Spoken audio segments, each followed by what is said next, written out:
소 팔고 논 팔기 전에 농사 짓지 왜 소 팔고 논 팔고 나니까 농사 짓냐 그런 말씀 하시곤 했어요.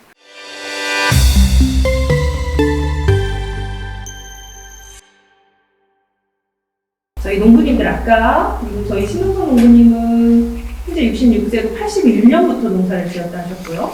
전주영 저희 대표님은 89년부터 김주철 농부님은 1997년부터 농사를 짓고 있다고 하셨습니다. 지금까지 농사 지으시면서 아우 난 이거 정말 힘들었다. 이 시기에 어떻게 넘어갔는지 모르겠다 하는 점이 있을 수 있을 것 같고 작년 기후위기 때 그럼에도 불구하고 나는 위기가 기회였다 뭐 이럴 수도 있고요.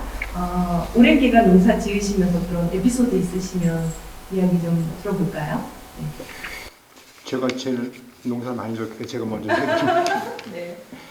지금은 그 논가리하고 논 로타리 치고 그러는 게 대부분 트랙터로 하고 있는데 트랙터 전에는 경기를 했어요. 그리고 경기 전에는 소로 했었어요. 그게 저 같은 경우는 이제 소로 배워가지고 시작해가지고 소로다 맨 처음에 농가리 했다가 그 발전돼서 경기를 했다가 지금의 트랙터로 하고 있습니다. 여러분들 시간이 거의 안 날 거예요. 논을 이 소로다 아마 이 논 가는 거 이게. 근데 그거 얼마나 재밌냐면은 그 이 대량을 떼어놓는다 그랬는데 소를 쭉 몰고 가면서 하면 쭉 아주 예쁘게 쭉 넘어가요 이게. 그 재미가 굉장히 쏠쏠쏠한데 이 소라는 게 얼마나 영리하냐면은 논에 들어갈 때 안 들어가려고 아주 그냥 띠를 엄청 써요. 뒤로 막 빡 막 그래요. 그러다가 거의 끝날 때 되면은 막 튀어나와 이게. 그 정도 소가 영리해 사실이. 아는군요. 알죠. 네. 그게 같이 이제 공감대하고 잘 달게 해야지만 제대로 해야지. 그게 소는 그렇고 그다음에 이제 두 번째 경기는 내가 아직도 잊어먹지 않는데 지금은 이제 이 대형 포장대학 그런 게 있는데 약간 고개가 시멘 고개도 아니야. 조그만 고개인데 로타를 이제 하루 종일 이거 경기 로타를 치고 나서 이제 힘들면은 대부분 이 경기를 그냥 논에다 그냥 놓고 오거든요. 그런데 뭘 하나 꼭 들고 오냐면은 스타팅이라 시동 거는 게 있어요. 여기에 돌리는 거. 이건 잊어먹을까 이걸 들고 와.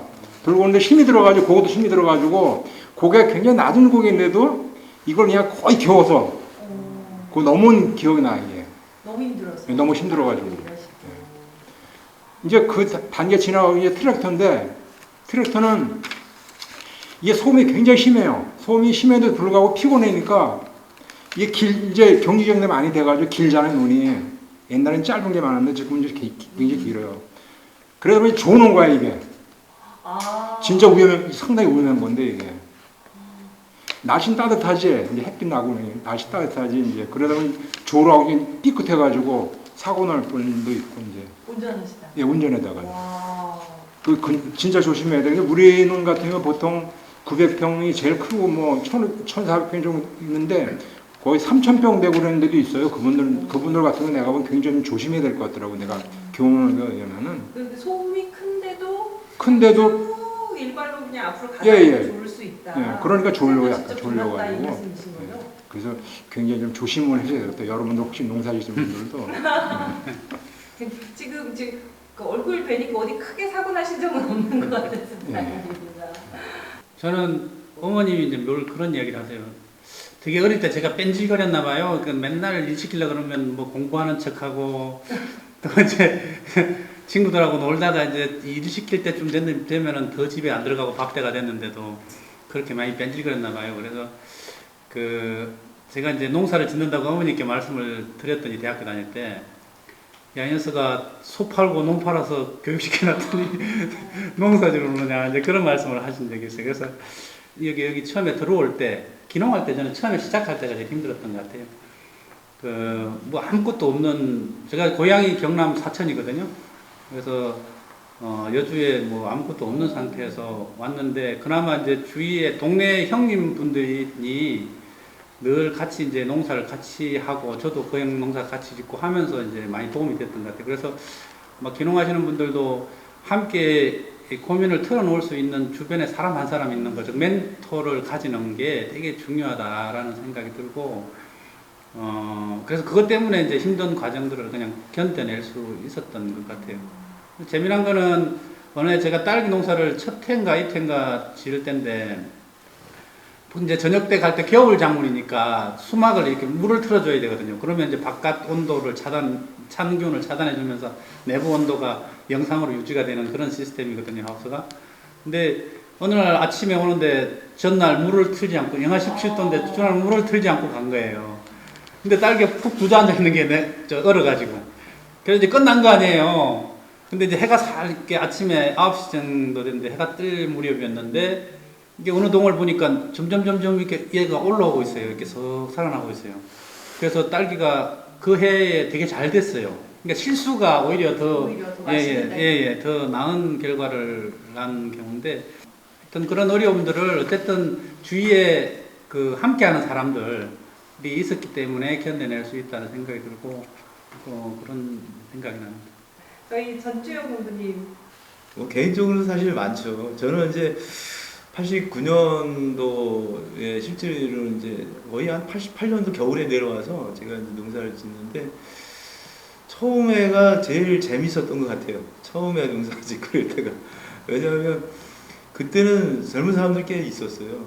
그리고 주변에 선후배들이 있었고, 그리고 사람들이 농사를 질 때 이제 기계화도 훨씬 덜 돼 있었기 때문에 사람이 많이 모여야 일이 됐어요.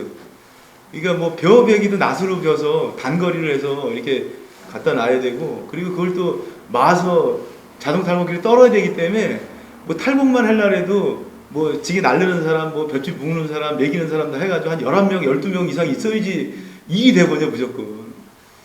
그러니까 재밌었죠. 그리고 뭐 제초제도 많이 발달이 안 돼서 김도 매야 되니까 저희 어머님 또래들하고 다 이렇게 김 매러 다니고 막 이랬는데, 그러니까 참 그때가 제가 봤을 적에는 농촌에서 제가 농사 지면서도 아예 잘 내려갔다. 그리고 또 사는 것 같고 힘은 들었어도 그런 건 있었어요, 제가. 몸은 힘들었어도 되게 즐거웠어. 그래서 이제 뭐 선후배들 이렇게 해갖고 마을 뒷산에 이렇게 딱 가서 이제 풍물도 이제 막 치고 같이 막 이제, 그리고 이제 풍물도 같이 배우고 뭐 이제 하여튼 이런 것도 하고, 그래서 좀 그런 게 아주 재밌게 소소하게 마을에서도 청년회도 막 만들어서 이제 뭐 활동도 하고 뭐 그냥 소소하게 재밌었어요. 그리고 이제 가정적으로는 또 부모님 모시고 살다 보니까 어려움은 많았죠. 이제 일단 경제권이 없다 보니까 이게 뭐 10,000원, 20,000원 이렇게 빌려 이렇게 아버지한테 받아서 써야 되고, 이게 조합에 대의원을 했는데도 엄마가 가서 빚을 갖고 있고 내가 가서 받지도 못해, 경제권이 없다 보니까 엄마 아까 말씀하신 세대 간의 갈등 같은. 네, 그것도 고스란히 이렇게. 그래서 그런 경제권이 없다 보니까 이제 그런 어려움도 겪었고, 부모하고 살다 보니까 부부싸움도 집에서 못 하는 거예요. 그러니까 막 제가 동네가 영릉에 가까운데 오토바이 끌고 이제 사람 태우고 영릉 주차장에 가갖고 거기 가서 어쩔 수가 없고 이게 뭐 동네에서 싸우고 동네 소문날 때고 집에서는 엄마 아버지 있으니까 싸우지도 못되고, 그래서 하여튼 그런 추억도 있고 그래요. 그리고 이제 그때가 제일 재밌었던 것 같고, 그리고 좀 힘들었던 거는 또 이제 뭐 하여튼 여러 가지가 있겠지만, 저는 이제 사실은 이제 농민회 활동을 쭉 하면서 쭉 한 30년 이렇게 돌이켜 보니까 뭘 했지? 이런 생각을 해보면 주로 한 게 수익 개방 반대 활동을 한 거예요. 쭉 우리가 해온 게. 그래서 뭐 우루과이 라운드 92년도인가 그때부터 반대부터 뭐 계속 그거만 한 거예요. 이게 정신없이. 계속 그 문제가 산적돼 있던 거예요. 그 농산물 수익 개방 문제가. 뭐 아까도 축산이 지금 뭐 보호되고 그나마 이제 가격이 되게 후계농이 되고 그러지만 쇠고기 반대 투쟁도 얼마나 많이 했습니까, 사실은. 그리고 이제 요번에도 쌀 개방도 보니까 올 1월 달에 완전히 개방됐더라고요. 그래서 이제 완전히 이제 모든 농산물은 이제 관세 장벽밖에 없는 거죠. 비관세 장벽이 없는 게 다 개방이 돼버린 거예요. 예, 완전히 다 개방된 거죠. 예, 이제 관세화 된 거예요, 그냥 다. 관세가 높을 뿐이지. 540%. 그나마 다행이죠. 근데 하여튼 쌀을 포함한 이제 모든 농산물이 개방이 된 건데, 제가 하면서 이제 힘들었던 거는 처음엔 개방되면 다 죽는 줄 알았어요, 진짜로. 이게 먹고 살기도 완전히 끝났다. 막 이게 진짜 뭐 후배들하고 하다가 그거 통과되고 막 이럴 적에 막 그냥 울고 불고 막 이런 적도 있었고, 이거 실제로 이런 데서 못 살겠다 이런 것도 많이 생각을 했는데, 또 살아보니까 살아는 져요. 지금까지 그래도 뭐 대충 먹고는 살았는데, 근데 이제 살긴 살았는데 결과적으로 보면 이제 주변에 사람이 없고, 그죠? 이렇게 그 후배가 없고, 이제 노인분들밖에 안 남은 농촌이 남아서 그렇지 살긴 살아줍니다. 그리고 대신 이제 개방은 됐지만 그래도 그 여러분들 같이 또 그리고 사회자님 같이 이제 사실은 이렇게 그 먹거리에 대한 관심을 많이 가지시고 이런 분들이 계셔서 제가 보기에는 이제 좀 외롭지도 않고, 그리고 농업의 길도 좀 열리니까 그나마 좀 이제 힘도 좀 나는데, 하여튼 그런 개방이 막 되는 순간에 제가 아주 힘들었던 것 같아요. 제가 아주 절망도 좀 했었고. 예. 하지만 저희가 있어서 기운을 예, 예. 내고 계시다. 예, 맞습니다. 예. 알겠습니다. 예. 그냥 아, 네. 아, 역사가 느껴지네요. 여러분들도 아마 이런저런 생각들이 많이 들 것 같습니다. 세 분 이야기 들으니까 농업의 현실, 또 어떤 과정들을 거쳐서 현재 와 계신지 이런 생각도 드는 시간이 됐습니다.